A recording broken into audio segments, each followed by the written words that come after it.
This video will show you how to fix your drawing and apply a wash. A wash sets a middle value and ground for you to build your painting on, and it can be any color. But first, when you're finished with your drawing, you are going to need to fix it with workable fixative to seal your drawing and make it so the lines don't smudge. You want to do this outside. Place your drawing in the rocks, shake up the fixative, kind of like spray paint, and spray it over top of your drawing. You'll want to give it about 10 minutes to dry before applying the wash. Select your wash color and apply just a very small amount on your palette.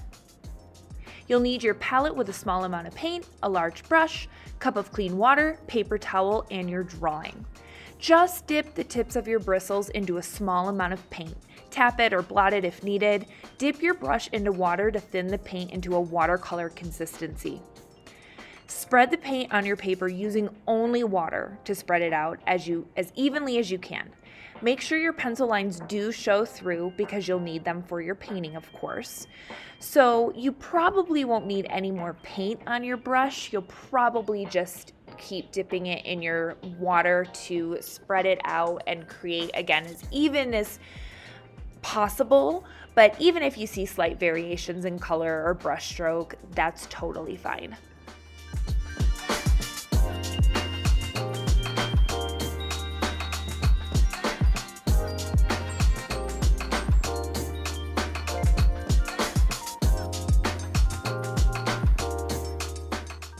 You'll probably notice that as you apply the watered down paint that the painting is going to buckle and roll just a little bit, but as it dries, it will flatten back out.